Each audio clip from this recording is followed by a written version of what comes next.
All right. So what is this about you sucking there, gnome? I think my dad pen's dying, so I have to treat it like a shop vac sucking up a thing of Jello. You're gonna have to suck it like a golf ball through a garden hose, or what? Yeah. That's that little unfortunate image. That little penis thing in the back of your throat, that thing got burned from it. It's called a uvula, and I really don't like the way that you described that. I don't like that. I don't. That's bad. That's cursed. That is cursed. How the fuck would you say that to somebody? Uvula thing, like in the vag. What would no. No. Yes. No. Are you thinking of a uterus? No, it's vulva. Yeah, vulva. Yeah, that's a thing. There you go. Yeah. Is it fucked up that whenever I hear the vulva, I think of Volvo, or is that just me? No, there's a whole Arrested Development. I've had that thought a few times too. No, there's a whole Arrested Development bit about that, like with Michael and Lindsay, where they're the company had some accolade or whatnot, and Lindsay's been sitting on the copier, but she also wants a new car, a Volvo, and she's just like, and Michael, here, the car, and she hands him a piece of paper, and he goes, well, that's not a Volvo. And she's like, oh, no, that's from sitting on the copier. And then there's another bit a little bit later where she hands him a piece of paper again. And he's like, so glad I didn't go for color. And then he's like, maybe you can get the car. And she's like, I don't know. It's a little boxy. Oh, that's too damn good, man. Yeah, like how they got away with that in 2004. I don't know how that happened. Oh, I don't know. Could you even get away with that today? Yeah. Oh yeah, for sure, for sure. But back then, it's impressive that happened. That just went through. What else are we talking about today, guys? I'm sure there's something to talk about on the BPGN podcast.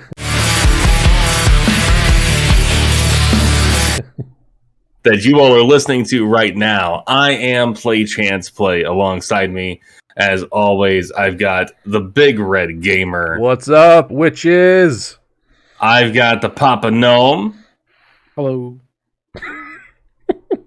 We are doing our Halloween episode, so if you're watching this on Twitch and or YouTube, you will see myself and Red in our costumes.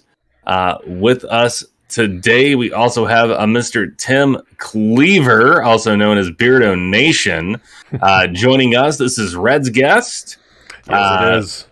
That Red set up for us. I brought the first guest onto the channel, which was Wojo Crow, and that was a super fun episode. We had a really good time. Yeah, it was a good time.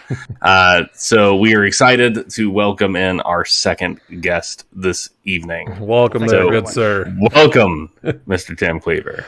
Thank you. Thank you to Big Red for inviting me here. Oh, buddy. When I was looking through and being like, okay, who am I going to bring as a guest? I'm like, well, it's a no fucking brainer. I want to keep it local in Canada. And then to think, you know what? Someone with raw talent on both Twitch and YouTube, I had to bring you in. I had to. Well, I appreciate that. Thank you. So, along with that, with our first opener in here, we have some questions for you, if you will. Sure. So being that you are very into music, along with on a lot of your Twitch streams being with Guitargist, one random question here for you. If you could pinpoint 3 albums that you would warm up to before you start Guitargist, what would they be? 3 albums. They don't have to be the same genre. 3 albums that I would warm up to. Yeah. That's a good question. I've never been asked that before. Probably the first one that comes to mind is the first Ramones record. Oh. The first self-titled Ramones album. Okay. It's just simple power chords. Really gets the right hand going with the downstrokes. Yeah. Do any of you guys play guitar? I used to, about been like 6 years ago. I dabbled with it when I was in high school and in college, but that's been the better part of 2 decades. I still own a Mexican-made Strat, Ooh. but I really don't ever do anything with it. It just kind of lives in the house. The first guitar, or actually the only guitar my mom bought me, is a Mexican Strat, and I still have it. Yeah. Oh, Yeah. far out. Mexican Strats are legit. People, want to talk shit and say, only American made or whatever. But that one was a fun, because I was really just using to play like punk, ska kind of stuff. Yeah. Fucking slapped for that kind of shit, man. Like, so 2 more albums, right? Yes. mhm. I think I would just rather play like a playlist of random songs than like a whole album all the way through. That's fair. But if I had to answer this, maybe Ride the Lightning by Metallica. Oh, such a I know, good album. I know most of the songs Legit. on that. Yeah. And first one that came to mind, maybe Moving Pictures by Rush. Oh, very nice. Now I will be upfront and say that I am not a fan of Rush. That's Really? fair. I like similar bands, but I don't really like Rush, and I don't really like Journey. Journey, I'm not a fan of either, so no, I'm with you. But like I'm not a fan of Kansas, Journey either. I will listen to Kansas all fucking day. Yes. Like Pieces of 8, what an album! Mm-hmm. What an album! So I'm not familiar with Kansas. I've only heard like the 2 or 3. Carry On My songs like Wayward everyone else. Son, stuff like that. Yeah. Just listen, Pieces of 8. Yeah. Pieces of That it. whole album is stellar. Yeah, they're like right on the line between prog rock Mm-hmm. and like mainstream. Yes. Absolutely. That sound, Yeah. It's good shit. Totally agree. Right on. Moving on to questions. Chance or Gnome, would you have any for our esteemed guest? All right. Oh, carry on. Carry on my way. Oh, no, stop that. We were talking about Kansas. That's true. I mean, that's the only song I know by him too, and I'm like 2 states away from him. Well, America's kind of big, so that's relative. Yeah. Right. I'm in Illinois, baby. I mean, Alaska is only like 2 states away from Idaho, technically. Damn. Like, In theory, yeah. yeah, like, And also Hawaii. yeah, you're right. If they just did Canada, yeah, you're right. Yeah. Fuck. See, that's why that you can't use that as an example. All right. I'm still gonna. He's like, I don't care. I'm going with it. Because almost everything's 2 states away from another state. Oh. Yeah. Fair enough. That's not wrong. But if you think of it that way, Maine is no states away from Hawaii. Just go around the other way. It's true. Wait. No. Wait. Yeah. I mean, it would still be a long trip. A Canadian blew an American's mind. That's fucking beautiful. I had time. to think of Maine for a brief second. That's in the northeastern part. Northeast, I remember that now. As a horror aficionado, and considering, exactly, Stephen King.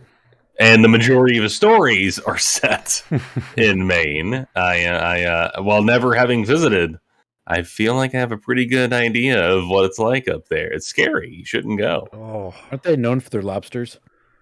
And clowns, yes. Yes. Oh yeah. Because guess what? You'll float too. I should. I'm fucking fat. I have my own life preserver on my fucking gut. Yeah. I wish my weight went to my ass, so at least I'd be thick. But I have the Hank Hill ass. The Hank. Oh, wow. So wait, you got to put like gel packets in there to sit, or what? No, it just kind of concaves when I stand up. Oh. I mean, I'm a skinny little white boy, but I've still got a little something. Well, you see, once I graduated high school, I went from working out 5 hours a week to not at all. So I blew up like a fucking balloon. I have not been to a gym. I mean, 16 years at least. I like the gym. I'm just fucking lazy. I'm not gonna lie. Last time I was ever in a gym was like ninth grade. Was like the last time I was in a gym, but I take my dog for walks, so I'm okay. That's fair enough. Yeah, I mean, I work retail in a very large store, and I'm a manager. I get 25 plus thousand steps in a shift, easy. Yeah. Oh yeah. Easily. Easy. Now, should I be doing more? Yes. Am I doing that? No. Absolutely not. So, for questions for our guests, Chance, Gnome, what do you got? So Gnome, what did you ask? You were. I was about to ask him something, but I forgot what it was. Okay. So okay. My question is going to be like, what are your thoughts? Okay, I don't know how old you are, but I'm assuming you're fairly close to me in age. Let's just say late 30s, early 40s. Okay, so I'm about to be 37. So so we are very much contemporaries in that. What are your thoughts on like new metal, like System of a Down? Godsmack, that era of metal there from the late 90s, early 2000s. Because I am a huge System of a Down fan. Fucking love System. Every album they put out has been spectacular. Godsmack, I'll at least defend the first 4. That's Godsmack fair. albums. I'll defend all 4 of those. And there's some other stuff in there too. That's the kind of like the Papa Roach, the Drowning Pool. Would Limp Bizkit or Korn count as new metal? You think? Korn for sure. Yeah. And Limp Bizkit is adjacent. Limp Bizkit was that rap metal. That was also pretty popular in that particular time. And I will defend $3 Bill, y'all. Like all fucking day. Yeah. That album is legit. I still have that album on vinyl, actually. Fucking killer. What about so that's my question. New metal, where do you stand on it? How do you feel about those bands? Especially coming from they're exiting an era where 90s wasn't really known for so much metal. It was more grunge metal. Yeah. Where the 80s had metal. The 70s had metal. The 90s was Alice in Chains, fucking awesome. Tool, bands like that. So, but I'm looking for that new metal. Well, I could speak on new metal for 3 hours. that time period, like late 90s, is a huge nostalgic period for me, because that's when I started developing my music tastes. And if we're gonna like lump all the bands into like the new metal tag, like I'm obviously a fan of some bands more than others. Right. Korn, the first 4 or 5 Korn albums are fucking untouchable, like no pun intended. Oh yeah. No, I absolutely agree. That first Korn album is something very fucking special. Yes. Yeah. And even even up to Follow the Leader is really fucking good. My favorite one, I would say, is the one after that, Issues, I think it's called. Yeah, Issues. That had some good shit on it. Yeah. It was like really the kind of first album that wasn't considered maybe cheesy, or it had like gimmick tracks like Children of the Corn or All in the Family or stuff like that. Yeah. I saw them live in 2001, I think, for the Issues tour. Nice. And that was like the heaviest shit I heard at that time. Really? Yeah. Yeah. Wow. Yeah. I 2001. Yeah. That tracks. I was 21, 22, around there. Yeah. Oh man. And They put on such a good show. Oh yeah. I remember seeing them when they were on tour with Five Finger Death Punch not too long ago, and yeah, that was fucking awesome. Nice. I never saw Korn live. I have seen Godsmack. I saw them when they opened for Metallica. Buddy. But this was the Saint Anger tour. Yeah, Saint Anger wasn't their best. So yeah, there's ups and downs. Yeah. I will say though, where I saw them, they had a circular stage that rotated. So that wherever you sat in the building, you had a view of the band at all times. Yeah. Because the stage rotated, which was fucking sick. But Godsmack opened, and there were some people sitting in the front row that just were like sitting, just arms crossed. Oh, God. And Sully fucking called him out. And he was just like, look, I know you're here from Metallica, one of the greatest fucking metal bands that's ever been. But right now, we're fucking playing, so get off your ass. Yeah. And I was like, yeah. Which I was already a big Godsmack fan. Like, I was the guy, like, every Godsmack song, singing every fucking word, you know, just into it. But yeah, seeing Metallica do, like, one live. It's chilling. Fucking, yeah, crazy.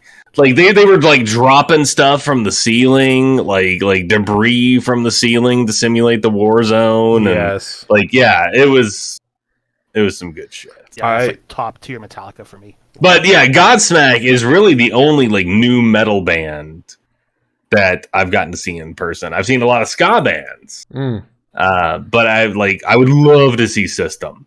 That's like a dying wish kind of thing. Like I would very much like to see System of a Down perform live before I die. Was it when you brought up Metallica's live shows?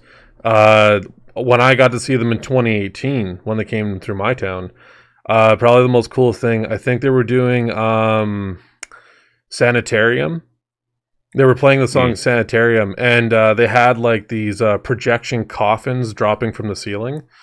And all you saw throughout the song is like silhouettes of people like banging on the coffins, like screaming like bloody murder to be like let out. Like it was so goddamn good. So yeah. That's freaky. Amazing show. But I do agree with you. System of a Down, must see. Like, if and all possible. I've never, like, I like System of a Down. I just never really got into them deeply. Like listen to their albums. I haven't heard Steal This album yet at all. I think I've heard some singles from it. But yeah, actually, their album Memorize that, and that's another album that I'm very Mesmerize, but yes. Mesmerize, but yes. Mesmerize, yes. Yeah, because Hypnotize and Mesmerize were sister albums that were released very close together. And yeah, they're spectacular. That was 2005. I was working in a window and door factory at the time, and I was buddies with another System of a Down fan, and we were jamming that album nonstop that summer. And then I think that New Year's Day or like the year after, kind of a sad story, but he was found dead in a truck, shot to death, and the truck was burned too. Jesus. I always associate like that album with that time period and that hanging out with that guy. Yeah, but it's still a great album. Like it's flawless. Oh yeah, no, I mean Hypnotize and Mesmerize, like it's hard for me to even differentiate between the two of them because I usually listen to them back to back. They're meant to be, yeah. Exactly, like they're companion pieces. Yeah. But there's so much good shit in there, like that old school Hollywood baseball. That shit gets me every time. Where it's like old school Hollywood baseball, Jack Javardi's 10 feet tall. Like it's so stupid. Favorite System of a Down song? Go. Or what's the? I think it's from Steal This Album. Or Download This Album, whichever one it was, where it was like all their B-sides and stuff that they hadn't released, that they actually put out in a set because they were like, hey, fuck it, don't get a shitty version off the internet, we'll give you the clean version. Yeah. Which is brilliant for a band, especially in that era. But it's like the pizza song where it's just like, pizza, pizza pie, every minute, every second, blah, blah, blah, blah, blah, blah. And it's like pepperonis, angry peppers, or mushrooms, olive chives. Pepperoni, angry peppers, mushrooms, olive chives. Like, it's just the system being system. System of a Down song, favorite one? Go. I want to hear everyone's favorite. I'm going to say Sugar. That's good. That's a good pick. That's a good pick. You did not like it that I threw this one in. I don't like this question. I love Aerials because it like how they change tempos and shit. Okay. And like it's just like Aerials is a good choice. two totally different songs slapped into one. Yeah. Yeah. Can I name Mesmerize as one album? Yeah. One song, rather? Yeah. I mean, there is the song Mesmerize. Oh, yeah.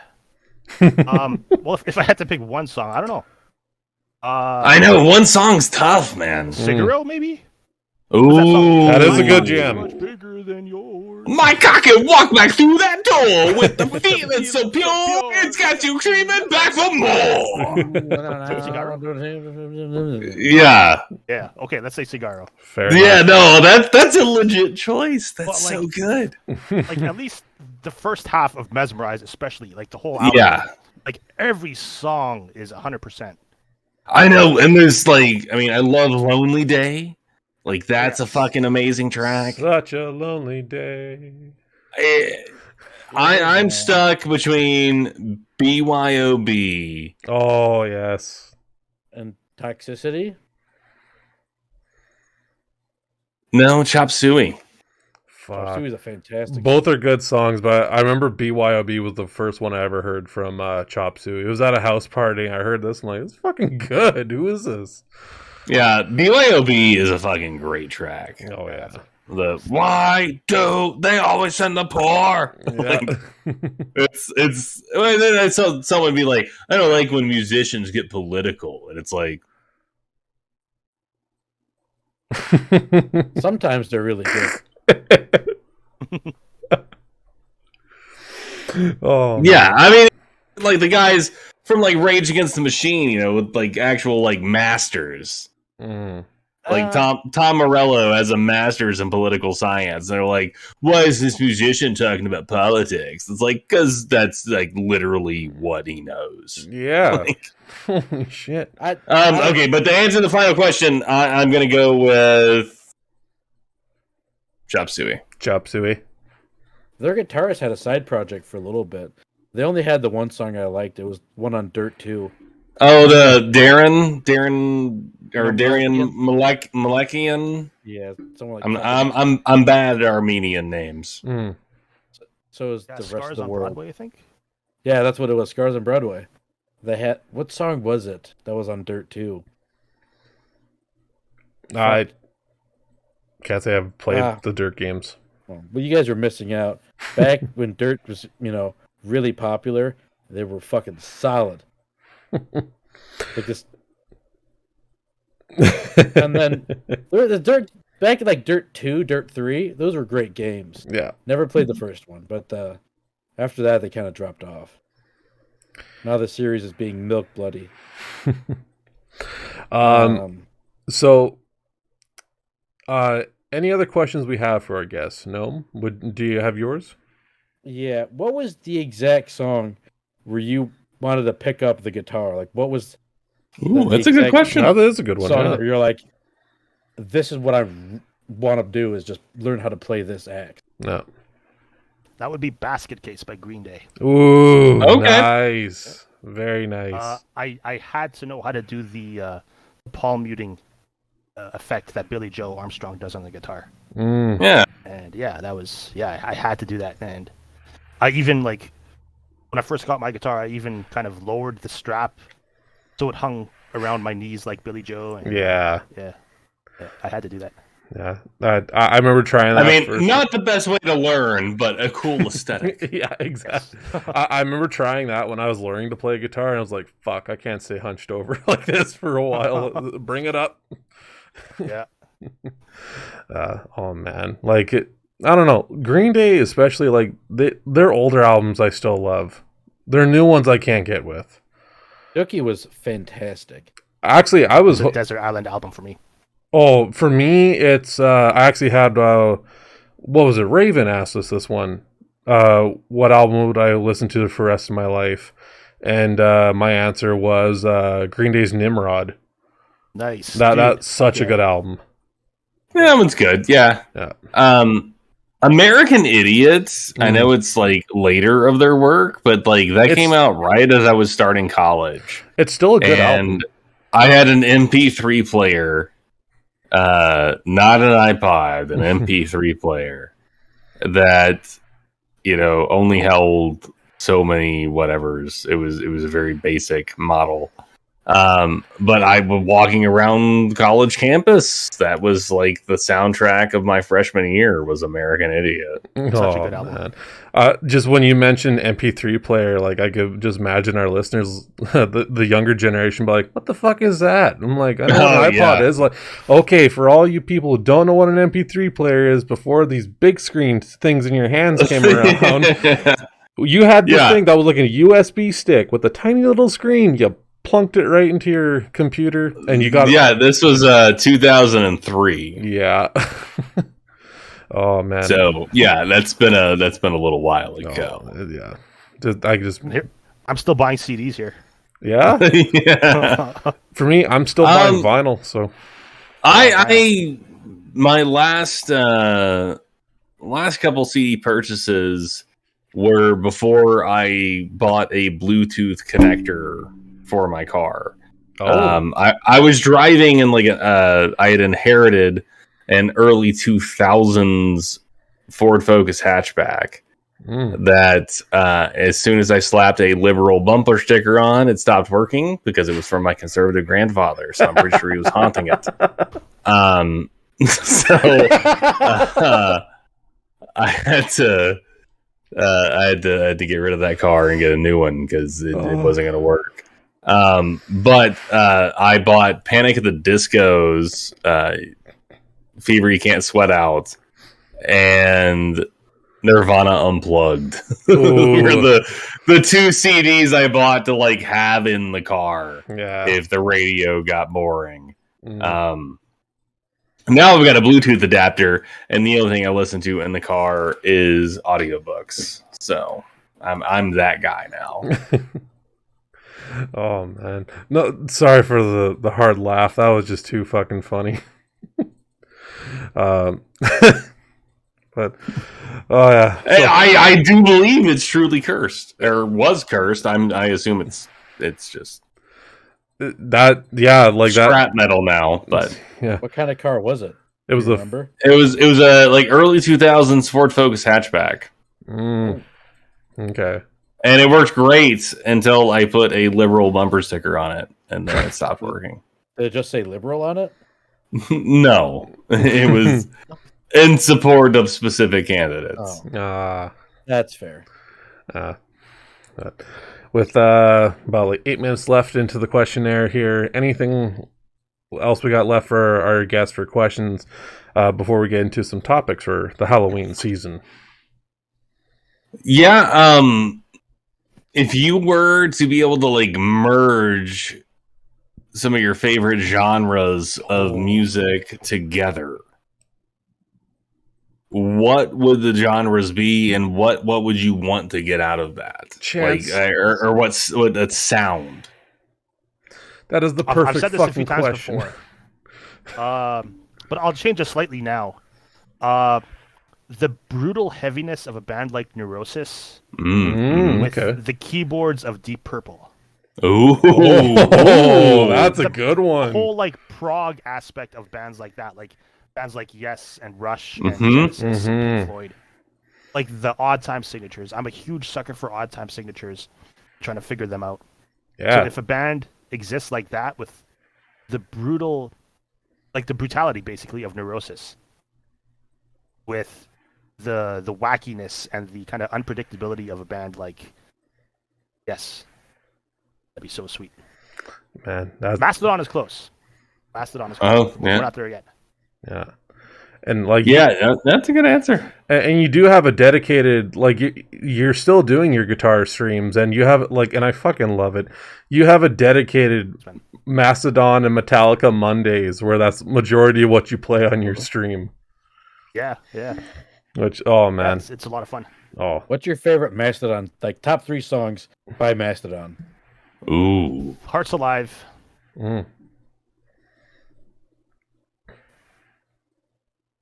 Crystal Skull. okay. I can name you like 20, and That's like me with System of a Down. Like you making me pick System of a Down songs. It's tough. yeah, There's so many that I would pick. Hearts Alive is number 1. Yeah. For always. Crystal Skull and the Czar, let's say. Mother Puncher. The new one that they just put out a few days ago called Sickle and Peace is pretty sweet. I'm digging that. That's growing on me. I've never really listened to a lot of their music, but like the songs that really piqued my interest with them was Leviathan. The Show Yourself, Steam Breather, Blood. What was the one where they're hunting Moby Dick? Blood and Thunder. Blood and Thunder. Yes, that's so good. Guitars in that. Rock. With talking about your guitarist and your guitar streams, you do have the requests that you take, and Yes. I'm pretty sure like they do a range from a lot of different genres too that you play on guitar. Yeah, I'm open to all genres. Now, has there ever been a request that you got where deep down you're like, I don't want to play it? Yes, a few times. Oh no, which ones? My buddy requested It's Been a While by Stained. Oh fuck. And I was like, yeah, I guess I'll play it. Like, it's easy enough. I could make my way through it. The most generic stuff. Exactly. There was an interview I saw that had was it Jay and Silent Bob, and apparently the lead singer from Stain didn't want them using that song in like Kevin Smith movies anymore, because like they would start making the joke like it's been a while, and then you hear Jay going off saying like, since Keith got his dick wet. Like he took that to heart and like, I don't want my song in your movies anymore. Yeah, the singer Aaron Lewis, he's been known to be a kind of douchebag. Yeah. Bit of a prick. But aside from Stained, any other songs? No, nothing's been really like out there. Somebody requested a Holly song that I haven't heard before. Like everyone knows their song He Ain't Heavy, He's My Brother. Oh, okay. But, yeah, he requested another song that I never heard before, and yeah, that was simple enough for me to play along with. Like I've been playing piano since I was 5 years old. Wow. And that was like 35 years ago. And Right, yeah. Music's been the like prominent part of my life. You know, it's as long as I can remember. It's so interesting for you to say that, because like I also like at about 5 years old, my mom married a musician. Cool. And he was a guitarist, played in a lot of local bands, and taught guitar lessons out of our basement. And even then, like the guys she was with after that, there was a lot of guys. I'll just say that. But a lot of them were musically inclined, and I never picked up a fucking lick of it. Really? Like I have no musical talent. I tried to play saxophone in elementary school because Bill Clinton played saxophone. Right. Bill Clinton was real fucking cool in like 1993.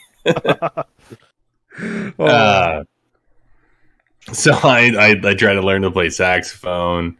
I've tried to learn to play guitar. I just do not have any musical talent at all. I can't sing. I can rap, but it's a very limited selection of stuff. Oh. but not just because I'm doing other people's songs. So it's not just stuff that I'm capable of doing, but it's stuff that I'm actually able to do, considering me.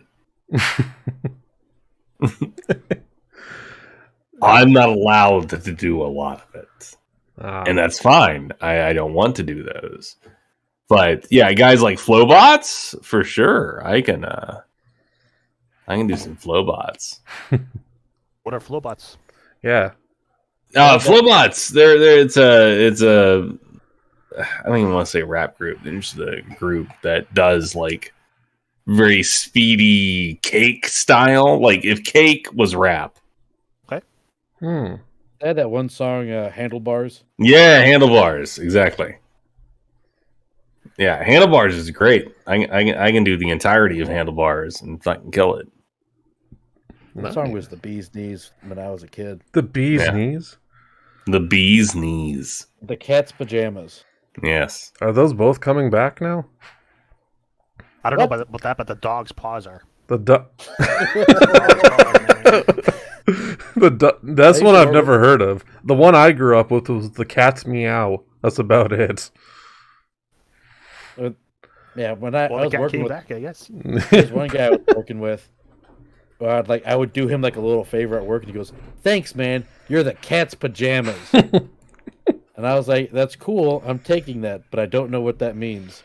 And then years later, I decided to Google the meaning of it, and it's a way to talk about flapper girls. Oh, damn! All right. And I was like, "Well, they were really loved, tabooishly back in their day." True. That is true. Yeah. Very true. So now that we've moved on from our questions for our esteemed guests, now let's get into topics. Tis the season, boys, getting spooky, some ghosts, some ghouls, some horror movies, some blood every now and then. So for topics, I'm going to pinpoint the first one to Chance on this one, since he's the curator of horror in this BBGN fiasco. I mean, that's true. Yeah. I am the horror aficionado. I am. I work at a bookstore in my life, my very real life, and I am the horror, true crime, and mystery thriller expert at that store. So I am constantly having to read and watch super dark stuff. I try to interject it with some pretty lighthearted fantasy from time to time, just to cleanse the palate. Yeah. TJ Klune is great for that. House in Cerulean Sea is my go-to palate cleanser. Just because it's so wholesome and beautiful. Okay, so yeah, horror though. I thought for this, since it's a guest episode, I thought it would be really fun to do like Fuck, Marry, Kill. Oh. But to do it for the icons. So, and in my opinion, the three icons are Freddy, Michael, Jason. That's fair. Those are the icons. Now, there's an argument to be made for Pinhead, Hellraiser. Shut up. Was that your wife laughing in the background? Yeah. Yes, it was my wife. Shut up. Oh, she's a hoot. She is a hoot. I have to pee, and it's not because I need to discipline her. But you want to start off with that? with the Fuck, Marry, Kill for those three? Yeah, but yeah, fuck, Marry, Kill, those three, and I will be back in 1 minute. Okay, so we'll start off with our guest. We're gonna be hearing like slaps in the background. I can feel it. No, there won't be none of that. Okay, so with our guests, Tim, Fuck, Marry, Kill, Freddy, Jason, and Michael. Those are my choices. Yeah, so between those three, who do you fuck, who do you marry, who do you kill? Who's the better cook? Oh, I don't know. That's a good question. I would say Freddy, I think he knows the perfect temperature to cook meat. Well, well, then on top of that, like he invades your dreams, so he Right. could be just picturing, oh, he's craving this. Let's make this. Would I be guaranteed to stay alive if he invades my dreams? Because that's how he kills his victims, right? Exactly. Yeah. But he doesn't always successfully kill them in their dreams. No. In this instance, he's coming into your dreams and then cooking whatever he sees that just sounds amazing to the palate. Hmm. He also been burned, so like I said, he knows the proper temperature for cooking any kind of meat you'd want. Your guys' honeymoon and the first damn thing, it's like a rotisserie chicken right there for you. Yeah, I got to think about this. I think, oh man. Although Jason knows how to cut meat. Yeah. But I don't know. Like if we were, I'm sorry, but I would have to kill Freddy. Because just think about it here.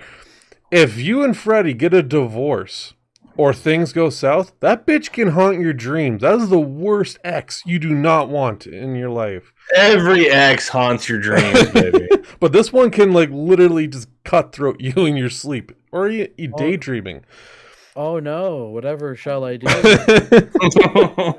I would probably say marry Jason.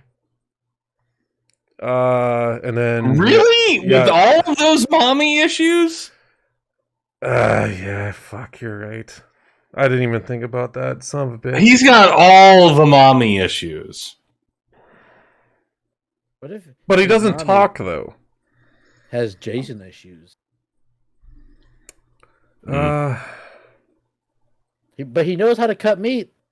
but yeah, but then, well, He's a professional meat cutter. you know By what? trade. Mom, Whether they're alive or not. you know what? I think, yeah, I'm gonna stick to my guns on this one. It might bite me in the ass down the road, but yeah, for me, it's kill Freddy, fuck Michael, and marry Jason. That's what I'm gonna stick with. I know the comments are gonna like, are you fucking nuts? I'm like, I'm sticking with it. What do you guys got for yours? Now, I'm gonna go last since it was my question. Fair enough. Okay, I will preface this, I guess, by saying that I'm not too familiar with all of the franchises. Like, I've Okay. seen the first Friday the 13th. I've seen Okay. the first Nightmare on Elm Street. Yeah. Okay. I've seen like the first Halloween and the Rob Zombie remake. Okay. So that's about it. But I will say I'd marry, I think, Michael Myers, just because The Undertaker got his one of his signature moves where he like sits up from lying down from Michael Myers. Yes, that's And true. I think that'd be cool to talk Okay, about. now that I know that you like wrestling, I have a whole separate Old school question. wrestling, old school wrestling. Okay, yeah, but I've got a whole separate question available now, so that's good. Okay. Yeah, so I'm gonna marry Michael Myers. Yep. Who are my choices? Jason Freddy Voorhees. and Jason is what you have left. I got to Yeah, the three main pillars. Yeah. Yeah. Fuck, marry, kill. So I don't know if I can answer that. Yeah, let's say Okay. I'll fuck Jason, kill Freddy. So you're on the same page as me with killing Freddy because I don't want him haunting my dreams. Yeah. Yeah. So Team Canada says kill Freddy pretty much. Get Freddy out of here. Yeah. All right, What you all right. guys got? Since I get not by choice, I guess I'm going next. I'm going to go with fuck Freddy. Mm-hmm. Mhm. Actually, no, marry Freddy, because all the wet dreams he can give me. Oh my god! No, you get it. You get it. Food. We were thinking more like we're gonna like he's gonna hate us and he's gonna come haunt us later on. No, you treat him right. He's gonna treat you right, baby. Fuck Jason Voorhees. Mm. I've been with girls with daddy issues. Time to be with the guy with daddy issues or mommy issues. You know, might as well see how far people with mommy issues will go. Round it out. Round it out. Because you date a girl with daddy issues. They're like, you spit hot butter in your ass. I'll keep it on the menu, baby. Why? It's not that I want them to do it. It's just that I am a man of options. You get a whole menu when you go to a restaurant. All right? Yeah. How many of that shit are you gonna try? You're gonna get the same fucking that thing. shit do you want to try? Yeah, exactly. Bacon cheeseburger, fries, and a goddamn Pepsi. Fuck your Pepsi. Coke's better. Coke all the way, buddy. Oh Pepsi. my god. What's it like drinking fucking syrup? It's delicious. It's Thank fucking you. incredible. Pepsi is way better. That's not. No, you're wrong. You're objectively wrong. There's way you better, like, different side flavors, too, like vanilla Coke. Hello. Like, I'm going after that shit. There's cherry Pepsi. No. There's also water in the fucking bottom of the dumpster. Do you want that too? Probably cleanse my palate of the fucking Coke, honestly. Oh my god. Okay, so your choice, Gnome. You said marry Freddy for the wet dreams, fuck Jason, and kill Michael. Yeah. Okay, what do you got there, Chance? That's actually pretty much mine too. I would marry Freddy, because he's awesome, and while he would call me a bitch, he would do it in a loving way, like Scary Terry. How was your day at work, bitch? Yeah, Like, how was your day, bitch? Like, yeah, it would be nice. I would fuck Jason also for the same reason. Lots of mommy issues. There's lots of options there. And I would kill Michael because just fuck Michael. Is he human? Is he the special? Is he supernatural? I don't fucking know. Depends on the fucking continuity and the whims of the creators. So fuck him. Kill him. I don't give a shit. And also, another thing is he's got the worst issues you could have, and that's sibling issues. No, but in the current continuity, that's not a thing anymore. no. Whoa! He's got to be chasing that bitch till she dies. No, in the current continuity, him and Lori aren't even related. I'll actually be seeing Halloween Kills this weekend for my anniversary, so. Nerd. Okay, without spoilers, Tell me how it is. it's got some fucking badass kills, baby. Sweet, that's all I want. Yeah. I want lots of it. That's all I can say about it without spoilers, but Thank you. yeah, it's got some good fucking kills. Yes. Okay, so you said you had a part 2. You got 15 minutes left for your question. Okay. Wrestling and horror. You talk about you like old school wrestling. So guys like Papa Shango. Yes. Guys like The Undertaker. You know, when they were first coming out, even guys like Mankind, that had those horror elements to them. Wrestling and horror. Why do you think there's so much crossover between those two? And let me just throw the caveat on there because I know it'll devolve into that anyway. Yes, obviously, The Undertaker is gonna be considered like the best horror character of that era. Yeah. But excluding The Undertaker, who were like the top horror guys in that classic range?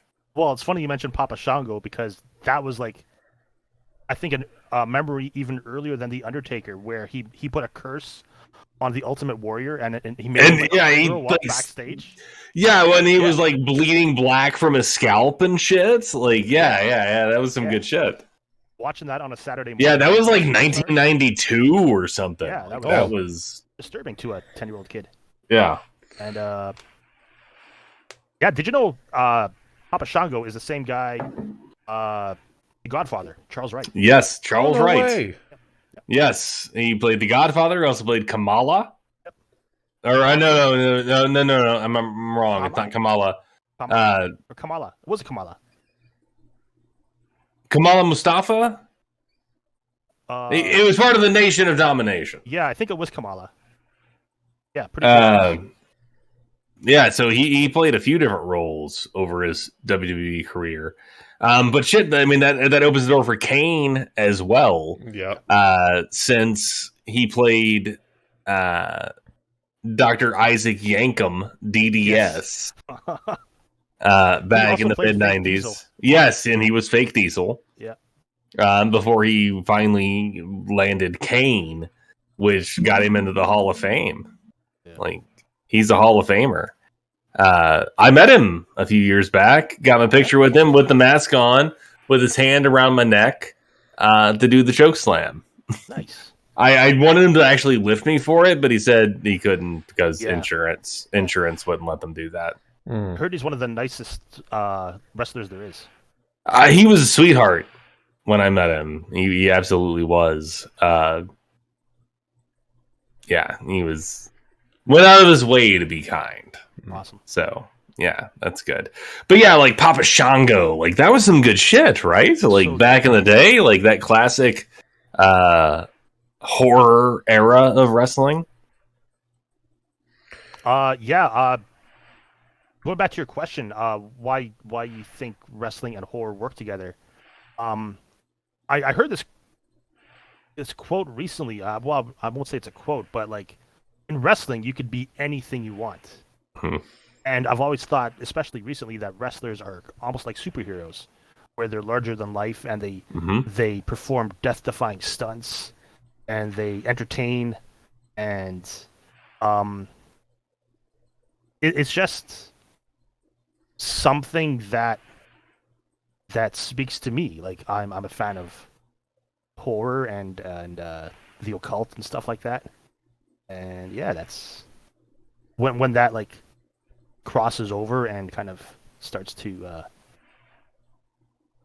influence wrestlers that I watch and like, and it becomes part of their gimmick, then that's super cool. Mm-hmm. Now, are you familiar with any modern day wrestling storylines? Not storylines, no. I just watched a bit of AEW recently, or earlier today, but storyline, not really. No, I just didn't know if you were familiar with like The Fiend. Yes, I've heard of The Fiend, yeah, but I'm not super familiar like with any. So, well, The Fiend is no more. Bray Wyatt was released, and on Friday his contract is officially up.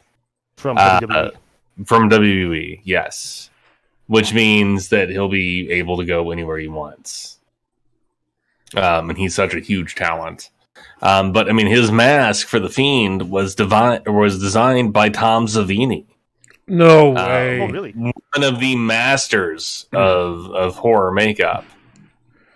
Like he's the Mac Daddy of gore, man. Yeah, like and with his relationship with Savini, like even if Wyatt or Wyndham Rotunda, his real name, even if he doesn't want to go back into wrestling immediately, I think he's got a career creating horror because the Fiend character and everything that came behind it, the Firefly Funhouse and all of that, like really was truly scary. It was good shit. But yeah, I agree with you that like wrestling and horror, it's the bombastic characters, it's the larger than life. I think that's a lot of why there's crossover there. Yeah, it's the theatrical element of it. Yeah, like the Phantom of the Opera, the whatever. Yeah, The Exorcist, whatever. Yeah. To me, I feel like, because this is actually a really good question or topic to bring up. To me, I've always seen wrestling as like real life superheroes. You know, and hear me out. When you have good, you have to have evil.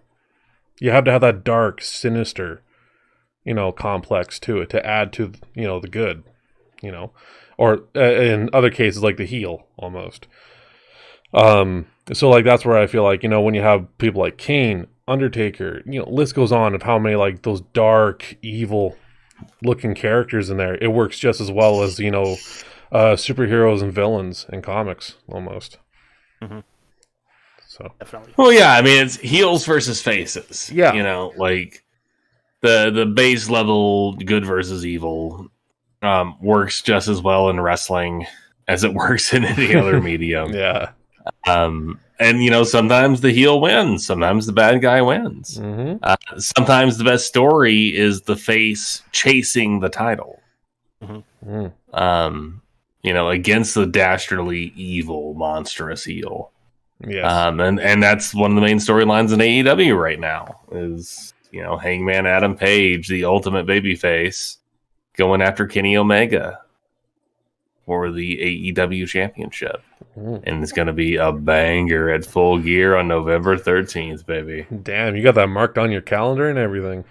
Oh, baby, I asked off work. Oh, no way. I'm not missing the coronation of Hangman Page as AEW champion.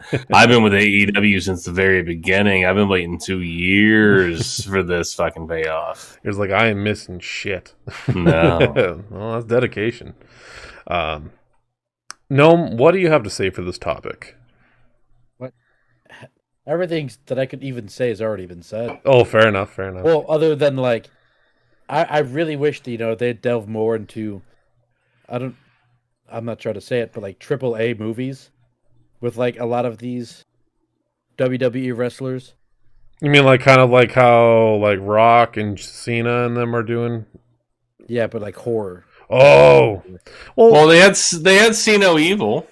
Yeah, that was Kane, wasn't it? Mm-hmm. Yeah, I thought so. I need to watch that, but like, yeah, there's 2 of them. Yeah, and they're both decent. Mm-hmm. I remember seeing the first one, but like, I think it'd be because like I would love to see like more of that, just because they are above average sized people. I mean, They're technically speaking, the Ouija movies, I think, were made by WWE Studios. I'm gonna have to look into that one. And Ouija Origin of Evil is fucking fantastic because it was directed by Mike Flanagan. And Mike Flanagan doesn't direct bullshit. I have never seen the Ouija movies. I've heard of them, but I'm gonna have to look into them now. Yeah, Origin of Evil. Origin of Evil? Okay, I will definitely look into that. And like, why I would want, you know, these fucking super tall jack dudes in horror movies is like when they pick somebody up, it's actually believable. Oh, no kidding. Mm-hmm. Yeah, no one wants them beefcakes. Hashtag buff boys. I saw a movie where it was like this monster thing had super incredible strength, and it was a short woman that was doing all of it. Wow. I will not give any spoilers. All right, fuck it. It's Malignant. It's not that good. I've never heard of this movie, so it's very new. It's campy. It's cheesy as fuck. Okay. There is a scene though where this bitch gets a double kill when she tomahawks a chair across a massive room and then just drills 2 guys. Oh man. But that movie overall, you're doing yourself a huge service by not watching it. It's not even like it's got bad acting. Like, how bad are we talking here? Are we talking like The Room bad acting or no? Oh, okay, no, not like that, but like overall, it's like I know they're trying to be a horror movie, yeah, but I feel like this is by like C-class actors.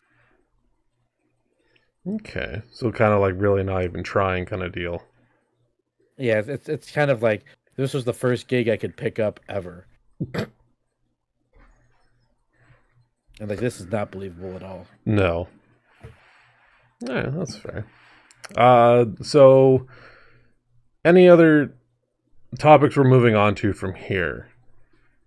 Seeing as we're now time's almost up for Chance's topic. Noam, what do you got for us? Oh fuck. Does it have to be related to horror? Halloween at least. Halloween? Yeah. All right. Well, shit. What do you think was the biggest moment in horror movie history that really pushed the lines? Like push the limits. Yeah, like really crossed the line for its time to make us progress the way we have been? To me, I know it might be obvious, but it might be when torture porn horror came around with like Saw and Hostel. Like, cause like as a kid, one of those movies that I saw was Saw 2. And that was fucking intense. I remember the scene where the one guy has to crawl into the cremator. Yeah, I believe like the cremating furnace. And just as when he grabs the key, he's like, "Yeah, I got this." And the minute he closes it, the door shuts on him, and he ends up being burned alive. Oh no! In there, like it wasn't like there's way more intense scenes than that, but that's the one that's burned into my head to this day.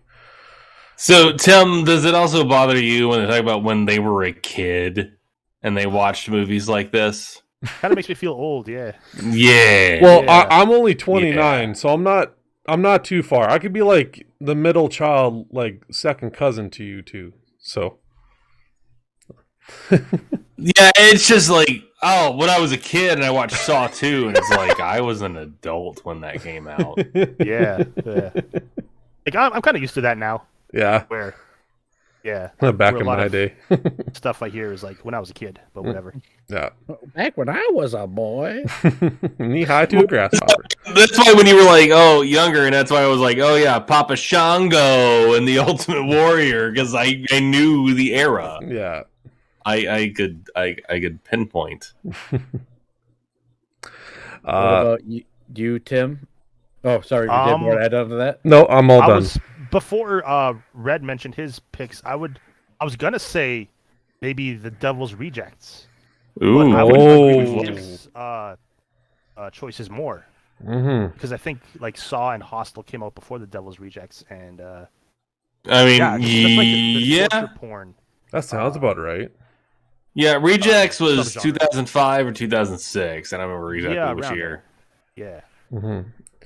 To me, I would say like Devil's Rejects is good, but I felt like in parts of like gore and more intense, I would have to hand it to House of a Thousand Corpses, the first one. I wasn't a big fan of that the first time I saw it. Oh, like I know, like the second one overshadows it big time, but I mean like graphic, like how graphic it was, like the scene where like they break into Dr. Satan's office and they got like one of the kids in there, and he's getting like a little like an actual drill like taken to the head, and you can see like the blood and that like coming out of the skull and everything like that. Intense, but at the same time, Devil's Rejects, that would be pretty intense too. Mm-hmm. Maybe I'd throw like the original Texas Chainsaw Massacre on there. Ooh, well, because what is that? Late or early '80s, late '70s, maybe. That sounds Late about right, 70s. yeah. Late 70s, yeah. So maybe not like a modern catalyst for change, but just like the amount of tension and just horror that movie was able to portray without really showing a lot of blood or gore, from my recollection at least. Mm-hmm. Yeah. It has been like I don't think I've seen the original Texas Chainsaw Massacre. I saw the remake, but I have not seen the original though. It's so good, dude. Yeah, you should seek it out. It's a good watch. Will do. Fucking child when that remake came out, like a little fucking kid, and then like, That was like 2003.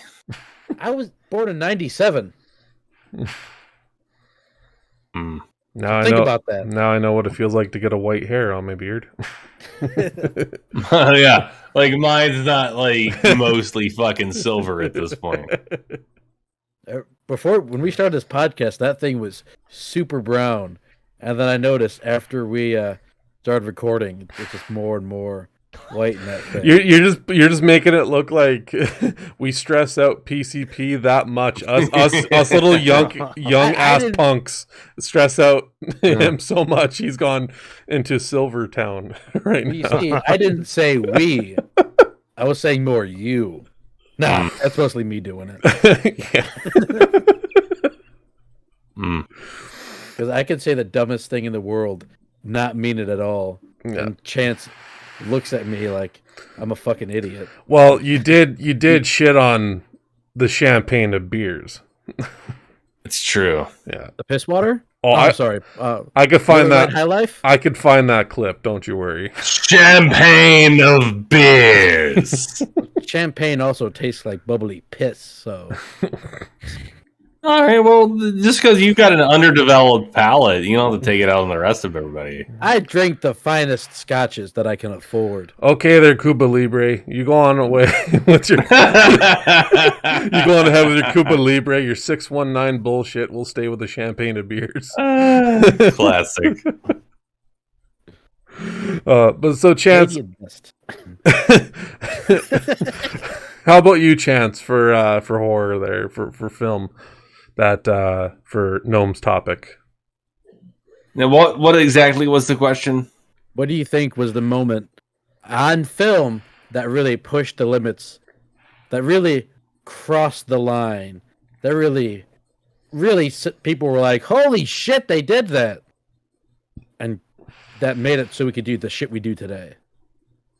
I mean, the realistic answer is Reagan's spider walk down the stairs in Exorcist. Oh, That's the realistic answer. That kind of set the tone for what could be done in a horror film. I mean, I've got moments that I think cross the line. right. Let's hear it. Let's hear some of them. Okay, Bone Tomahawk. Okay. If you all have not seen Bone Tomahawk, it is I a have western horror written and directed by S. Craig Zoller. He has also written a couple of western horror novels that I've read that are super fucked up. And there's a bifurcation scene Hey, what? in Bifurcation. Okay. They cut someone in half, ass to head. Oh, Fucking metal. dude, that is And metal. and they use it. They do a bone saw. Oh, Like literally made out of bones. They hang him upside down and saw him and down. then saw him all the way down. Dude, that's and something out of Guar. Oh my god. You watch every bit of it. And it is intense and visceral and realistic, and it's one of my very favorite kills ever. How old is this movie? I mean, in the 90s? last 10 years. Okay. It's an old man, Kurt Russell, as the sheriff. Yeah, I Really? think you brought up that in our very first episode, I think at one point. Yeah. Tomahawk. I think it's out of the. I remember seeing That's the quite poster familiar. for it. But oh god, Yeah, it's some dark ass shit. I got nothing on that for scenes that pushed it. Holy shit! Yeah, I mean, I even feel like the opening scene of the modern It movie, Oh yeah, where it shows Georgie with his arm ripped off before Pennywise takes him. Mhm. Like, I think that was a big moment because, you know, horror films usually don't show kids' deaths. No, they don't. And when they do, it's usually off screen. Yeah, So to have like a kid, an 8-year-old kid, with his arm torn off and just gushing blood, like that's huge.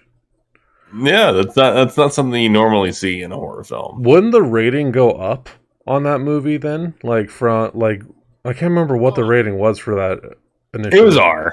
Yeah, okay, I thought so. It was R. NC-17 is what you want to avoid. Yeah, because NC-17 is not just like straight to video afterwards. I mean, some theaters will show NC-17s, but not many. Okay. Shit. But yeah, I mean, it's like Event Horizon. Event Horizon, they had to cut like half an hour out of the movie before it got an R rating. Wow. Wow. Damn. because everything that they had in it was super fucked up. And I love Event Horizon, and I want to see this fucking extra 30-minute R-rated NC-17 fucking cut that was so bad it made people faint. Does the DVD have any bonus scenes of that? It's some, but a lot of the footage, because of when it was shot, a lot of the footage just lost. Oh, it wasn't held on to. It wasn't, and every once in a while they come across like a random VHS in a mine in Turkey, or something like that, where it's like, oh, this has some of the footage, but it's also degraded that you can't make like a proper cut. No. So yeah, we'll probably never see it, but like I know the blood orgy scene was supposed to be way more graphic than it was. Oh. I don't know. Blood orgy, like, never seen this film, but did you ever, like, I believe there was a movie called The Manson Family a while back. I don't know if any one of you guys have watched this film. I don't think it got a theater release, but basically it was, it was a movie, I don't know if it's called biopic or autobiography. It's like one of those movies where they reenact like something like Ring of Fire with like Johnny Cash. Like biopic. Okay. Yeah, biopic.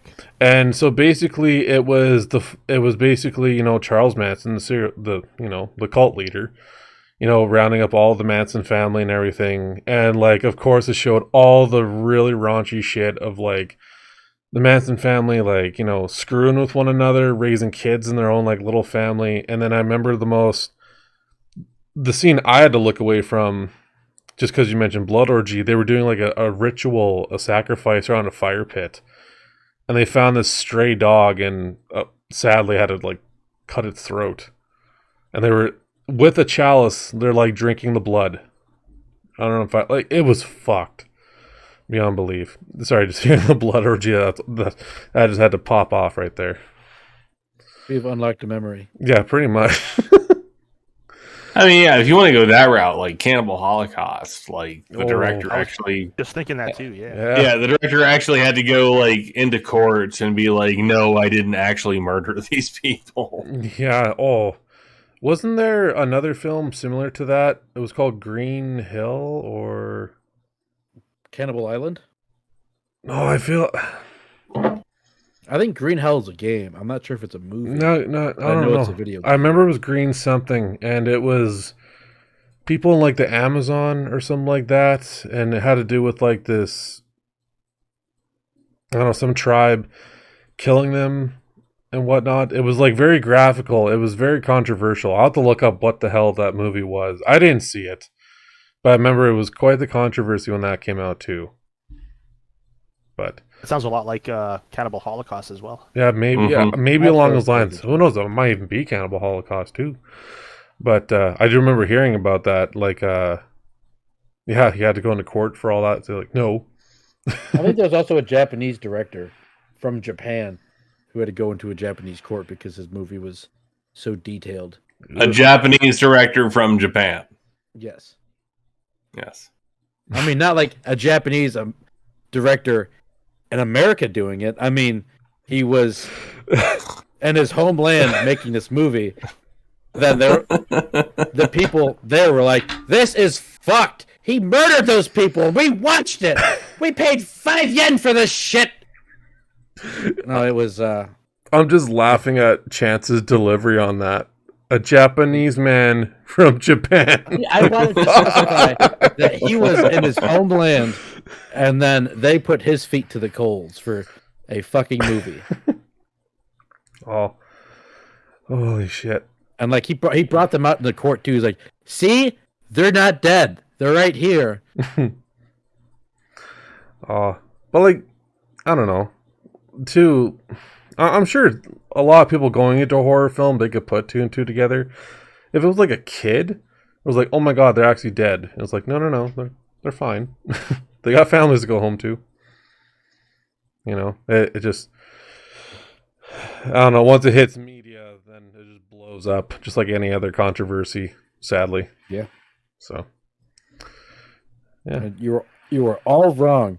It was the Bates Motel scene where that bitch gets tackled in the shower, and he goes to stab her, and you see the knife push her skin. That's all you see. And that was crossing the line back in the day. You mean Psycho? Yeah. Yeah, he Yeah, means Psycho. Yeah. Bates Motel is the modern day TV show. television version of it. Psycho. Yeah. I don't know, though. Like, maybe at the time.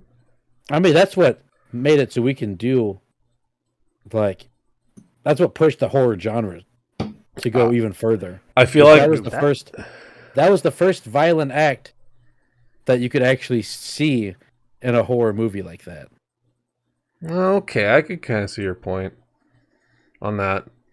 I was gonna challenge you with George Romero's Dawn of the Dead. There,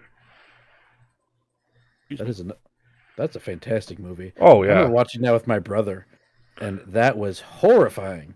like we're talking the original, no, not the remake. Yes. Okay, Yes, and then what was the remake that did that scene where it's panning over a beautiful country and you see a car driving down a road, like just like they have it like a shitty tube set TV sitting down on like this table or whatever. And you see like the opening scene, and then it pans over and you see basically the same fucking thing at the same exact spot. And then at the end of it, the camera pans over and a zombie walks on screen, and you immediately shit your pants because he's not far by any means. He's right there in the camera. yeah. You know what I'm talking about, right, Chance? Or do you not delve too much in the zombie films? No, I mean, I enjoy zombie films, and I enjoyed Zack Snyder's Dawn of the Dead remake in the early 2000s. I have yet to watch that, but I need to. hell, you got to meet Romero, didn't you? I did, yes, it's true. Oh, man. I did get to meet George Romero and got to watch Night of the Living Dead with him doing live commentary for it. Oh, dude, Fucking awesome. that would have been sweet. Yeah. But like with Dawn of the Dead, the original one for George Romero, I can't remember like how much of year difference that would have been between Psycho and Dawn of the Dead. But like for him, like I think he went out of his way to like finding actual like what was it, organs or pieces of meat or something like that for the actual scenes of like zombies chewing. Like in the film. Like I would almost think like at that time that'd be, you know, even for a black and white image as well, like that'd be almost like pushing it as well. You know, people who aren't really into horror at that time. But yeah. What was 6 minutes though? Any other films we could toss in there? Kind of tangential to the special effects from Dawn of the Dead. About 10 years ago, my city had a zombie walk. Oh, Dressed up as zombies, and I dressed up as a zombie. in our city we do that too. Cool. What me and my friends did, we took like pantyhose and filled it with Jello to like mimic intestines, and we used like cherry pie filling. Oh, that's cool. Yeah, so it is possible to do that without like actual human body parts. Oh man, like the zombie walks are so much fucking fun. Yeah. So much goddamn fun. Last one I did was probably 2016, maybe 2015. Okay. And yeah, I remember I just went for your generic zombie, you know, like blood on the mouth and everything, just looking like garbage and whatnot. I even had some friends of mine throw like, you know, like ruffle off some leaves and just toss at me, just make it look like I just like crawled out of the ground. But some people get really creative with their zombie outfits. Like I remember, I don't know if you played Half-Life. A little bit. Yeah, I can't remember the name of those things, but those they look like little crabs. Oh yeah. Head crab. There was these two people in a zombie walk that actually went and paper mache'd those things and had them on their heads wearing lab coats in the zombie walk. Wow. And like it was so cool. Like, you know, and Honestly, after when the pandemic is said and done, fuck, I want to see those come back in tenfold. Wait, what is it? Zombie walks. Oh yeah. Yeah, like for my city, what's kind of cool is that they do a walk from like downtown to like this old Broadway theater, where when you show up there, all you pay is $3 for a double feature zombie film, and you get like popcorn, drink, and a bunch of zombies in a movie theater watching films. Like it's pretty freaking cool. Some of them do it for charity donations every now and then, but still awesome cause. You guys don't have anything like that in the States? I mean, the city I used to live in up in northern Indiana, they would do zombie walks and stuff. Yeah.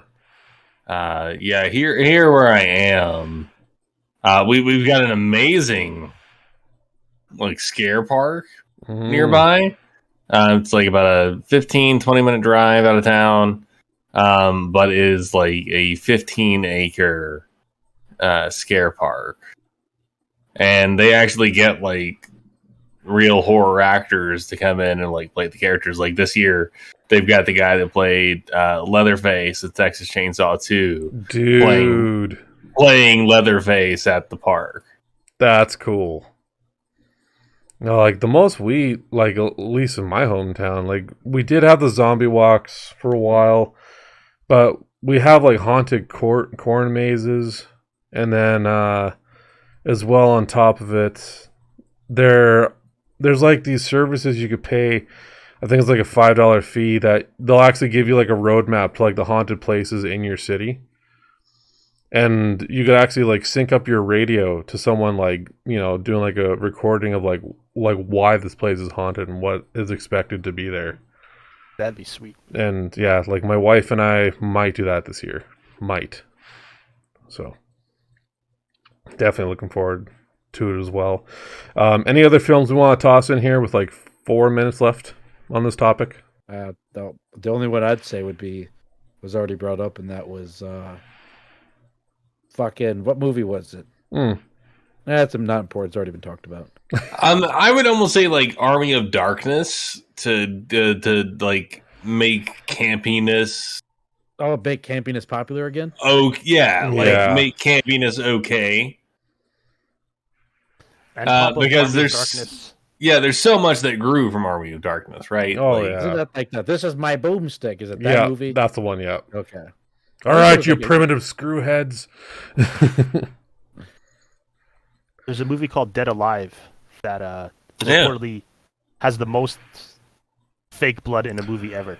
Is that the one where I think we're on the same topic here, where some guy like takes a lawnmower and makes like a shield and just says "Party's over" and like charges Something like like straight well, into the yeah, Dead Alive is a Peter Jackson. Yeah. What? So. The same Peter Jackson on like Lord of the Rings and stuff like that. Yes. Oh, yes. Dude. Peter Jackson was a almost exclusive horror director. When he did The Frighteners with Michael J. Fox, that's when they created Weta Workshop, Weta FX. Yeah. And after they did The Frighteners, that's when they were like, oh, well, we've got this amazing CGI technology now. What should we do next? And Peter Jackson was like, Lord of the Rings. And they were like, ha ha ha ha ha. Oh, shit. And there we go. Yeah. And movies that I think are terrible. So. Oh, yeah. Lord of the Rings movies? No. Me and PCP are on the same boat for this one. I think when we had Joe on there, he was pretty adamant that he wanted to fly to both America and Canada and Clockwork Orange us into watching the. I told him I've seen it. I've seen it all. How long is the extended cut? Like what? 10 hours? Like 12 hours between the three movies or some bullshit. It's stupid. God, just pour battery acid, man. Like I'm gone. Just 12 hours of people fucking walking. Damn. It's kind of like a Squad animated version, or a Squad movie version. You ever hear of the game called Squad? Yeah. You know, you'll walk for about 45 minutes to get killed by a guy you have no idea where he's at to redo the walk. Wow. Because your team can't fucking build a hab. I play with a lot of idiots. Looked in the mirror. I don't like looking in the mirror. That's the scariest thing, ain't it? No, I just see a fucking bumbling idiot. Fuck. Okay. So, if there's nothing left to talk on this topic, we can move on to another. Any last words on this one? Nothing for all three? Would you guys actually excuse me for 1 minute? Yeah, of course. Go right ahead. Just a quick bathroom break. Yeah, go right ahead. Yes. Okay, I'll be right back. Audio slave sucks. Okay there, pal. Okay. All right. Testing. Check. 1, 2. Chance. Audio slave sucks. Damn. Papa. I'm not responding to that. Going for my next topic here, it's kind of along the same lines of what Gnome said. Close to it. Kind of a two-parter, actually, now that I think about it. The first part is Halloween season is upon us. And usually we like to get into the spirit of things. Right when it hits October 1st. We want to get right deep into it. Some of us wait till like the week of. Tell me right now, what is the movie or TV franchise or even a book that gets you in the Halloween spirit? The Exorcist. Really? Exorcist? Yeah, the first one. Oh, It's a good pick. That It's a is. good pick. Yeah, What? I just remember seeing the remake that came out back in the theaters like early 2000s, Okay. and I think that was around this time of year. And yeah, I just always associate Halloween with The Exorcist. That's fair. That movie, like, was it? It was late 70s, early 80s for that one, right? Late 70s, yeah. And not gonna lie, like, I ended up watching The Exorcist not too long ago here. That shit will still scare me. Oh yeah. Like, the scene, for example, that Chance brought up a little earlier is that Regan doing the freaking spider crab walk down the goddamn stairs. Like, that will still freak me out to this day. However, I still laugh my ass off when I see the crucifix scene. Yeah, exactly. That scene. I know to some people, especially those with religion, it's very shocking and disturbing. I laugh my ass off when I see that. Just like, wow, they got away with that shit. Groovy. Well, but not only that, like, there's no way that's pleasurable. Oh God, no, that's gotta hurt. I But watched yeah. enough videos to know there's someone who did find it pleasurable. I mean, Rule 34. It was an actual person. Yeah, no, Exorcist is a good answer. Yeah. I usually start my Halloween season with a double feature, Ooh. which is Cabin in the Woods and Tucker and Dale versus Evil. Fucking. Oh man, I got around to seeing Tucker and Dale finally, and it's good. We got your Yeah. friend. Yeah, college kids. It has been a doozy of a day. I mean, I fucking love that movie. That's why I did that TikTok and I saw Red where you liked it. Yeah. Where I was playing GTA Online and I was riding the Sanctus like skeleton motorcycle. Yes. But I crashed into the side of a car, flipped over the top of it, and my character starts trying to walk, and he's kind of wobbly, Yeah. but he's making an effort. He's going. He's trying. He's trying. And then he just face plants. And it reminded me so much of the scene in Tucker and Dale versus Evil where the sheriff gets the plank to the face with the nails. And they're like, how's he even walking right now, Tuck? And it's like, oh, he's going to walk it off. He's going to be just fine. And then he just dies. Oh, And so I cut the audio together, and I was like, "This is fucking brilliant! I'm so proud of this." oh, And it got like 2 likes. it's gonna fly. That was just perfect. When I saw the audio sync for that, I'm like, that's just too damn good. Yeah, it got 2 likes. It's like it's TikTok, man. Oh, You know, but you'll get there. Do the right Fortnite dance. No, no. no. Like Chance, he's going farther in media than I will. Like the most I'm doing is like Spotify, YouTube, Twitch, and Twitter. Well, very little of Twitter though, but like, yeah, that's like far as I'll go. TikTok, I don't know I'll ever do though. Twitter's a dump. You don't need Twitter. Yeah. Drop your Twitters. Forget your Snapchats. So to be fair, I kind of feel that way about my Twitter. My Twitter does nothing. no, mine neither. So Twitter's a dump. nah, it really is. But okay, so we got Exorcist for Tim, and then as well, you said you got your double feature there with Tucker and Dale and Cabin in the Woods.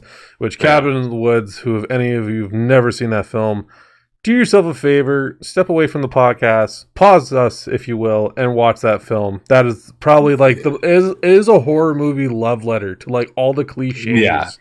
It is so goddamn good. It sends up all of the tropes of horror movies while being a fucking fantastic horror movie. My favorite scene to this day, well, I got 2 of them, but it's the Harbinger, where like he calls them and whatnot, and he's just like, and they're all laughing, and he's just like, "Am I on fucking speaker?" Like, oh no, shit, we'll take you off. And then the other one would be probably when they're all just when they realize that they're being attacked by the zombie hillbillies, and Chris Hemsworth's like, "No, we gotta stay together. We gotta board the doors, board the rooms." Damn it! It's okay. We'll just give him a little smoke. Walks in the smoke. Is like, "No, we gotta split up." Yeah. I mean, the way that it played with the tropes was lovely. Yeah, that's it. Cabin in the Woods is probably my favorite horror movie just because of how it toys with the tropes of horror movies while being a spectacular horror movie in its own self. It's so goddamn good. Couldn't recommend it anymore. Gnome, how about you? What is your go-to movie, book, TV show to get you in the mood? That's actually a video game. Oh, fair enough. Left 4 Dead 2. Oh, yeah. You have to get, if you get the right version on Steam, you get Left 4 Dead 1 in there as well. Yeah, when you get Left 4 Dead 2, yeah. If you play the actual main Left 4 Dead on Steam, good God, it looks fucking horrendous. That a list of things that aged well. Left 4 Dead 1, the original, aged like milk. It looks so awful. Oh. Left 4 Dead 2, though, they have a cleaned up version of it, and it looks pretty good. Oh, it's always a good game to go into. To even immerse myself more into Left 4 Dead, I will turn all the audio off on the game, and I'll turn on Misfits, the album American Psycho, and I'll just have it fucking cranked in my office while I'm just mowing down zombies. Like Misfits just goes hand in hand with zombie flicks. Wait a minute, didn't Misfits end up doing some songs for a soundtrack on a zombie film? Return of the Living Dead? I'm not sure. I feel like... Yeah, I'm not sure. I'm going to have to look that up. But they go hand in hand, nonetheless. For me... I'll carry on. Oh, no. Were you done with yours? I was just saying, my zombie killing album myself is Death Magnetic. That's fair. Chance. Tim, how about you? Zombie killing albums. If you had to crank one album to get you in the mood for killing some zombies. Raining Blood, Slayer. Ooh, very nice. Nice and intense. A lot. Short and sweet and intense and aggressive and nonstop. I would almost go with just the first Godsmack album. Oh, kind of reel them in with Voodoo and then just fucking pin them with the rest of the album. Well, because like, if you're trying to like keep pace with the killing, with the beat in your ears, like Voodoo kind of lets you like ramp it, Yes. Like, oh. Because you can be doing it like, I'm not the one who's so far away when I kill the fade bite into my veins. Like, you'd be doing that kind of shit, And then when it picks up, boom, boom, boom, boom. And you just get right in there. Trench knife them right in the fucking head. Fucking Tallahassee their ass, man. Actually, shit, you almost got the part kind of done for you for Tallahassee almost. When was Tallahassee a cowboy pirate? Well, I'm a hex slinger, my friend. Who? Hex slinger. I'm a cowboy wizard. Oh, okay. Yeah. I did not. But like the eye, what happened to your eye? Don't worry about what happened to my eye. All right, fair enough. That was the gas leak here. Don't question it. You looking at my eye, boy? I'm trying to. That's Cannibal the Musical, for those of you older or too young to know what that is. Man. It's been a hot minute since I saw that. Shut this door for a second. What was it? For me to get into the spirit of Halloween, when I want to go to horror movie franchises, it's usually Child's Play. I end up watching. I know it's not the best in the franchise, but probably Bride of Chucky. That's my go-to to get me into it, and then to get it. Yeah, and then to really go like campfire stories, which major props to Chance for talking me into it, is Creepshow. Yeah. This year especially that I got a subscription for Shudder for all this month. I have binge watched all the episodes current for Creepshow, and it is so awesome. I love it that they brought it back and turned it to a TV format. And it's made by the creators by Walking Dead. That I did not know about. But yeah, those are my two go-tos as well. Like, such an amazing series. I honestly hope it gets more seasons. Nonetheless, any other ones we got for getting us in the season? Hocus Pocus. Hocus Pocus, really? Yeah, it's super Halloweeny. Yeah, Zombieland for me. Zombieland's a good one. Tim, any others you want to toss in? I can't think of any right now. No? Maybe The Shining. Ooh, Shining's good. Shining. Yeah. That's my. I've got shoes that have the twins on them. Set of Vans, I believe. Hey. Yes. Yeah. Oh, those are so sick. I'm jealous. What exactly is Hocus Pocus? Hocus Pocus was a Disney movie from the early 90s about 3 witch sisters who were condemned to death and then could rise again when a virgin lights a black flame candle. So several hundred years later, in the 90s, a virgin lights the candle, the witches come loose, and the movie happens. Yeah. Isn't Bette Midler? It's good shit. Sorry, who? Bette Midler? Yes. And like Nicole Kidman? No. No, Cool Kid. Sarah Jessica Parker, Kathy Najimy, Doug Jones. Which those that follow the podcast know that Doug Jones is a friend of mine. Yes, lucky. So yeah, Dougie's in it. He's cool. We're friends. It's fine. Homies. So going on to my part 2 here is that since no one brought up games, give me your favorite kill from a horror media. So whether it be movies, games. Oh, okay. Well, I've got mine. Fair enough. Shoot. The liquid nitrogen kill from Jason X. Oh, I actually saw That's- that clip not too long ago. That's my favorite kill ever. Yeah. Jason waking up on a spaceship, dunks a lady's face into liquid nitrogen until it freezes, Mm-hmm. and then lifts her head, and then breaks it on the countertop, and then lifts it again, and there's just frozen chunks of viscera. Yes. It is my very favorite kill. Oh man. How about you guys? Tim, Gnome? The first one that pops to mind is the final boss in a game called Manhunt. Oh, it's been a hot minute since I played that. I think I still have my Yeah. copy for PS2.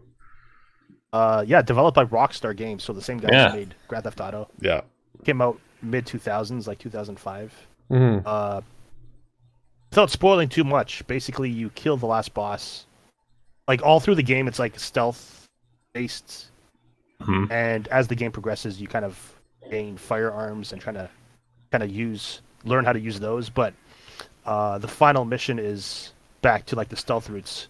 So you make your way up to the final boss, and it's just basically him taunting you in like a circular room with like pillars around it. That was And against you have to, Pigsy, wasn't it? Yeah, Pigsy was the penultimate boss, like the second last boss. Yeah.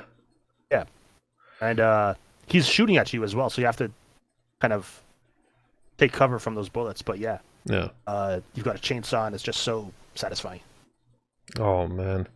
Like with Manhunt, well, like hell, any game Rockstar pumps out is controversial.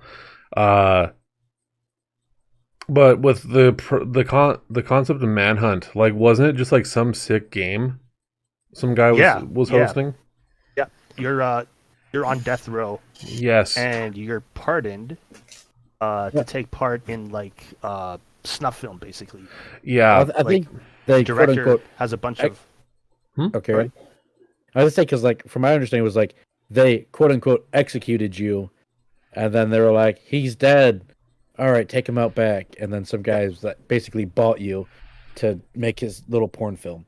That's pretty much it. Yeah. The guy who voices what was his name? The director? Yeah. Yeah. Starkweather. Yeah, there we go. The voice of him, I think it's the actor who plays Stryker in X-Men 2. Brian Cox? Yeah, you could hear his That voice. sounds familiar. Yeah, it could be it. Yeah, his voice is very noticeable in that game. If you've ever played it, Chance. I mean, I have, but like when it came out. Yeah. So. If you look up a clip later of him in that game, you might be able to pick up his voice. He's like in this little earpiece of yours that you're given to like play this very sick snuff game. Like, it's so yeah. So Gnome, how about you? Fuck. Can you say the question again?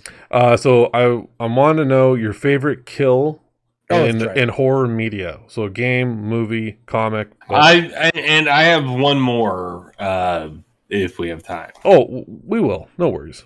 I'll make mine real quick. The Friday the 13th video game. Oh yeah. If you played the game and you've played it enough, you'll probably know which one I'm going to bring up. If there's some fool hiding in a tent, you just fold the tent up like a burrito, and then you just whack him against a tree like you're trying to clean. Like in the sleeping bag. Yeah, the sleeping bag. Yeah, where he just grabs it and just like fucking wails against like two trees, just beating it like a bag of tomatoes or something. That's brutal. Oh, like a super dusty rug, and your grandma's coming over, and that's a dusty rug. Holy shit! Chance, just fucking whack. You had a part 2. Yeah, so you mentioned books, and I brought up other S. Craig Zoller, who wrote and directed Bone Tomahawk, and had that brutal bifurcation scene. Yes. In his book, A Congregation of Jackals, there is a kill that sticks with me. So the one responsible for it is a Frenchman who like is sketching out this kill like in a sketchbook at the tavern, and it gets to the point where like the sheriff gets called because he's being so inappropriate about it. And he's like, "It is art. You wouldn't understand. It is art." And then towards the end of the book, they've got girls that they've kidnapped and they've shaved their heads bald. So, and this is a Western, right? So this is like, 1800s. Yeah. They've shaved these women's head with a straight razor, and they have put or drilled nails into their heads the whole way around. Oh. But just deep enough that it, is in the bone, but not deep enough to kill. Oh. But they have them tied up, arms behind them, legs bound. Yeah. And the idea is we'll kick them over. And when their head hits the ground, all the nails are going to go in as they tumble. Yeah. That is some sick shit. Oh my god. Super fucked up, right? Right. And yeah, one of the girls ends up dying that way. Like they can't save her fast enough. And the guy kicks her and her head hits the soil and the nails just drive straight into her fucking brain. Oh. And it's like, that's a super fucked up way to die. Like that's dark. That is so goddamn dark. Damn, Yeah. man. Yeah, so S. Craig Zoller, if you like really dark shit, that's your man. Damn. He's got you covered. His other book, I said that was A Congregation of Jackals. Fuck, I'm blanking on the other name, but yeah, Bone Tomahawk is the movie. Oh, God. Watch it. That is just brutal. Mine's got nothing on that. Even though you don't see how he's killed, it's still probably one of my favorites. It's from the first Nightmare on Elm Street. And Johnny Depp, he's like sleeping in bed and whatnot. Then all of a sudden he realizes he fell asleep. And then Freddy drags him and like through this hole in his mattress. And in like 3 seconds, you see like this like geyser of blood go from the mattress straight to the ceiling. Probably like one of my favorite ones. It's a good one. Yes, it's a good one. Very. With 5 minutes left, any other favorite kills we could think of, whether games, movies? There's probably some. Well, what about the chainsaw kills in fucking Gears of War? Oh, with the Lancer. Yeah, when you downed them. Mm-hmm. You just those are very brutal. Fucking metal. Probably another one I could think of is from Child's Play, and it's when Chucky goes to the witch doctor in his apartment, and he's asking for like a way to get out of his body, and like the voodoo or the witch doctor looks at him and says like, "No, you're just pure evil. You could stay in there." And he doesn't take a liking to this. So instead, he finds a voodoo doll. And he immediately, as he's standing in front of this doctor, he's breaking each one of his legs and arms like in front of him in like real time with his doll. It's just insane. Good for I mean, there's if you've seen Hereditary. I don't think I have. The attic scene. Oh. And I think me doing this is going to be enough for people that have seen it to know what the fuck I'm talking about. Should I see this scene? Or something I should... Oh, God, yeah, watch Hereditary. Yeah. Oh, okay. And his follow-up. That's a spectacular Midsommar. fucking movie. Which one, Tim? Midsommar, that's his follow-up? Yeah. Yeah. Well, I'm going to have to check it out. So Hereditary and Midsommar. Oh, dude, and like I loved Midsummer. I thought it was a really fucking unique movie, but Hereditary is better. Fair enough. And Hereditary will fuck you up. Like it will fuck you up. Damn. I will definitely have to. my wife walks by. Miss you. I thought for a minute I thought it was my wife like peeking her head in for a minute there. Bad chicken. Mess you up. Yeah. Also, Seinfeld. George's fiance who dies from licking cheap envelopes. Huh?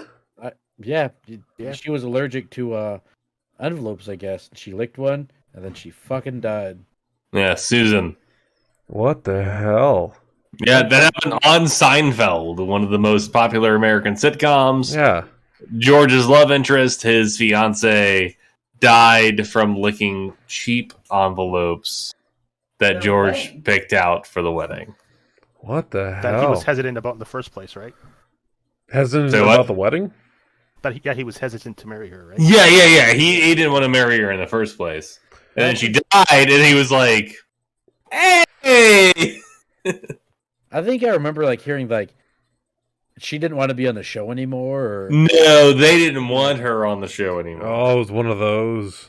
Yeah, apparently the actress just did not have chemistry with the rest of the cast, and so they decided to just kill her off. No kidding.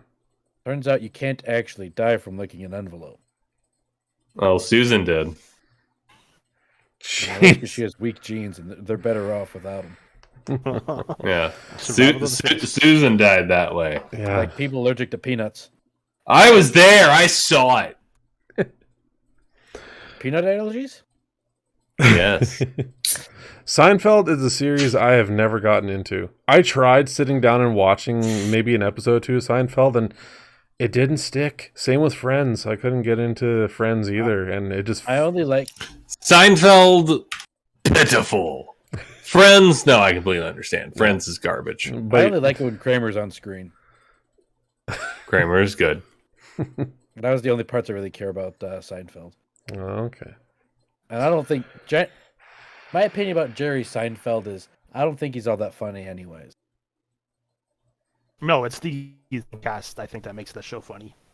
That's the what? Supporting cast, like George, Kramer, and Elaine. But I mean, like, I like how he like bitched about like mundane things, and it's like, yeah, I like that because you know it's relatable shit that he's like talking about. Like, ever watch the show that kind of spun off of that with Larry David, Curb Your Enthusiasm? No, I've Oh my god, are you gonna call that a spinoff? Like, it sort of is. No, it's not. I mean, it's basically like Seinfeld 2.0. No. Yeah. No. Because it's the same thing, but it's not scripted. No. Yeah, and it's about... It's scripted. You're lying to yourself. Curb Your Enthusiasm? Yes. No, it's not. It's still scripted. Not very... Like, not at all. Yes. That's very, very limited scripting. It's still scripted. Not as much as you'd think. Well... It's a lot of...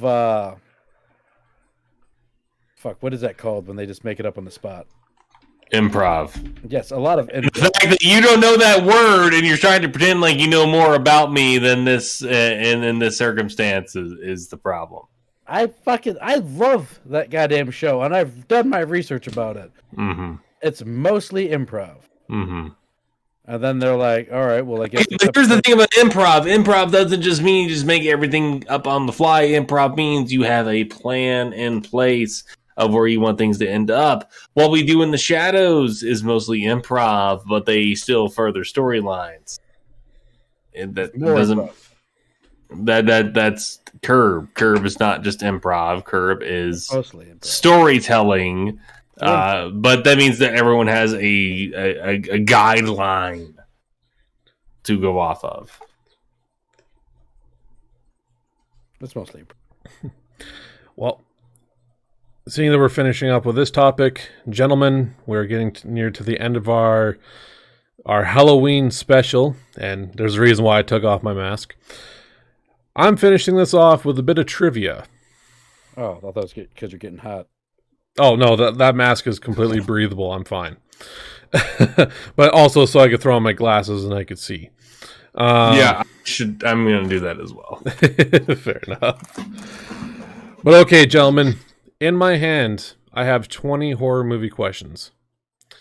The thing is, whoever wins the most points by the end of this deck gets to choose the next game I stream on my channel on Twitch. Now, it doesn't have to be horror. It could be anything you want. You have to have the game. Well, within reason. Like, if I have to go grab the game, like, it's got to be an easy grab, not something that's going to be, like, completely hard. But no, Amazing. but, like, if I can't do, like, if I can't do games, of course, like Leisure Suit Larry or something like that, that'll get me banned in, like, 2 seconds. That's because Twitch is a bunch of bitches. Well, okay, here. So, I'm going to do this like how we did this for the first episode there, PCP. Where I will say the question. The first one to answer it gets that point.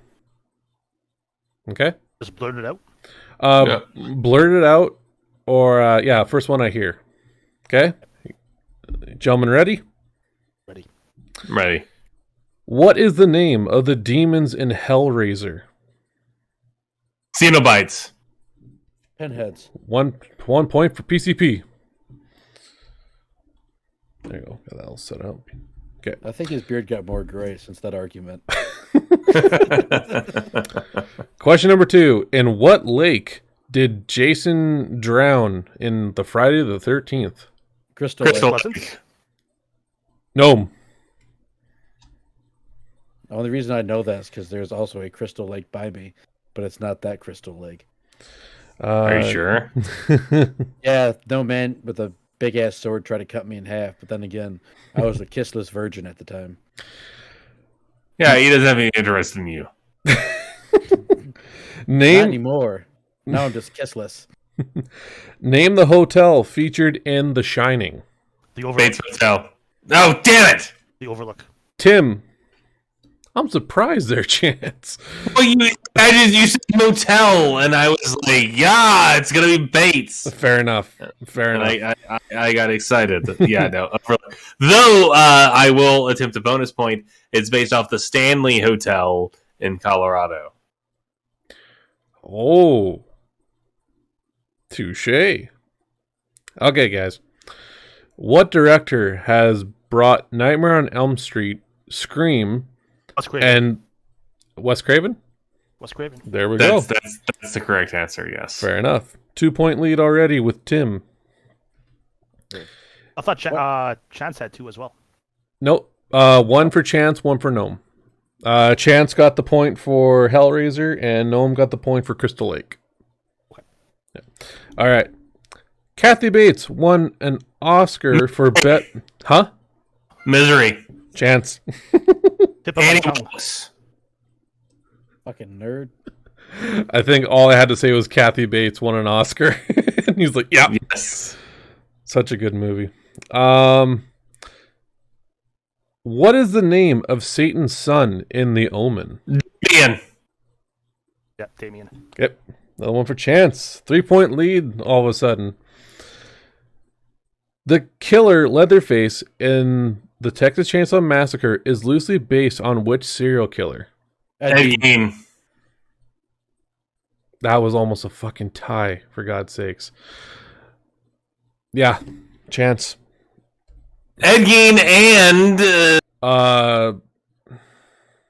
there was also some Dahmer. There was also some Albert Fish. Yes, there was too.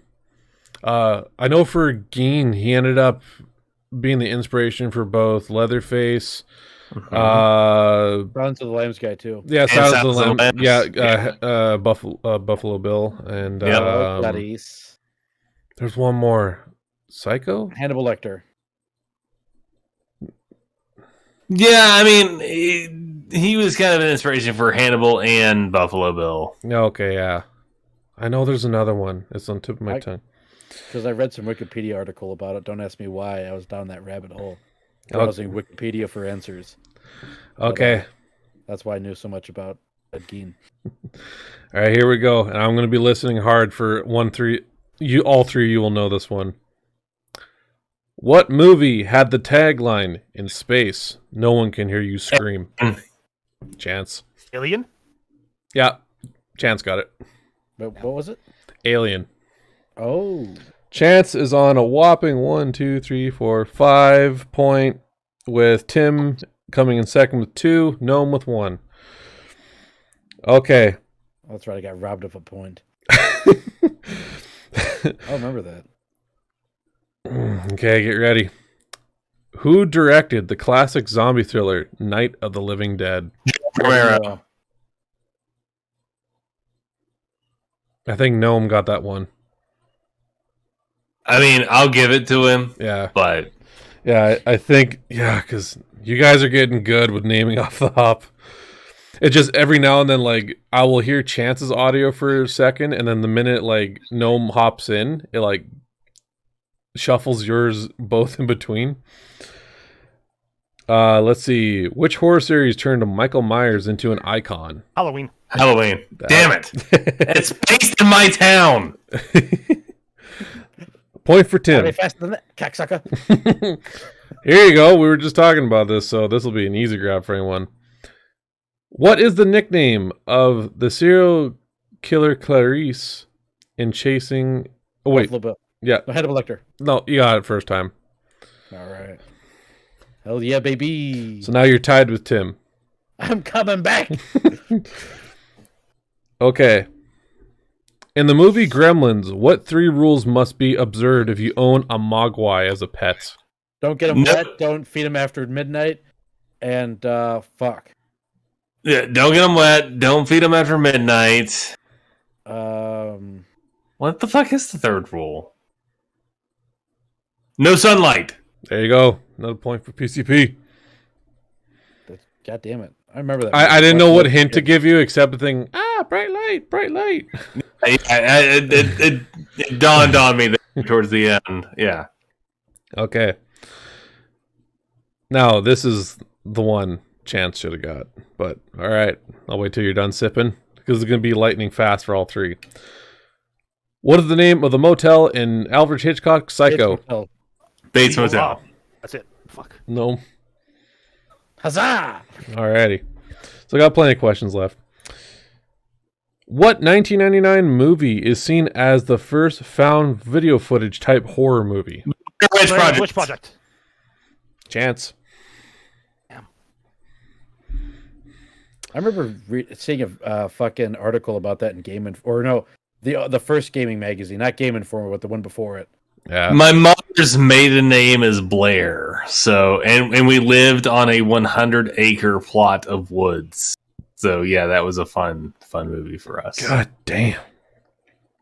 I remember seeing the house, and that freaked me the fuck out, and it was just like a picture of it. I can't think of the magazine though. Was it Joe magazine? No, it was a gaming magazine, but it was before Game Informer. Are you sure it wasn't Joe? Joe Mama. I think it might have been Bofa magazine, honestly. Both of these nuts? God damn it, you guys.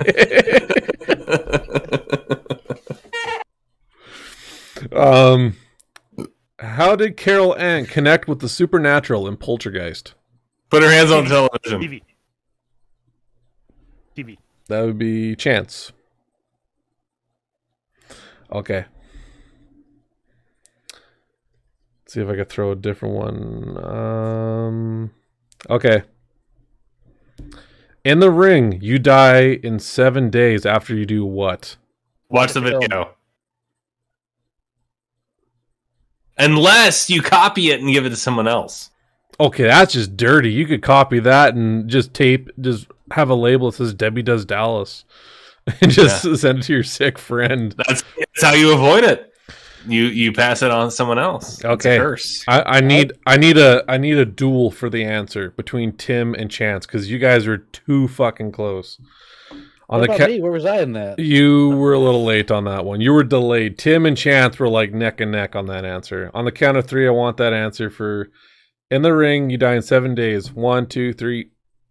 Video. Chance. I would say more of film.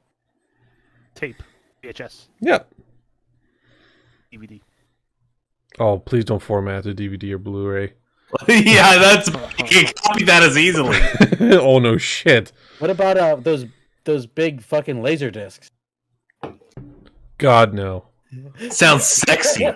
Laserdisc. God no. It's like the size of a fucking vinyl. You know how fucked up it'd be to try and save your bacon by giving it to somebody else? On a Walk into with a laserdisc. fingerprint on it. Okay. We got Laserdisc I want to share with you. 4 questions left. Classic. You guys ready? Ready. Yes. What did Candyman have instead of his right hand? A hook. A hook indeed. Damn. What does John Doe model his murders after in the movie 7? The Deadly Sins. Jesus Christ. Tim's like, motherfucker, It's like he did his on the tip of homework. my tongue. But yeah. Let's see. Before he directed the Spider-Man trilogy, he directed the Evil Dead trilogy. Sam Raimi. There you go, Sam Raimi.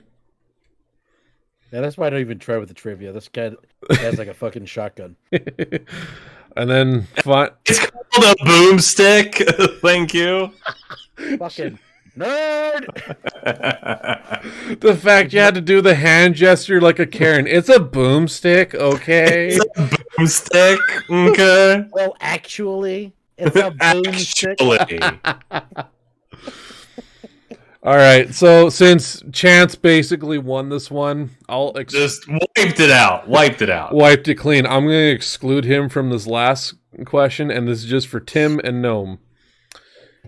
In Nightmare on Elm Street, where does Freddy Krueger kill his victims? In their dreams. Room? Huh? And their dreams? That's correct. All right, there you go. Shazam!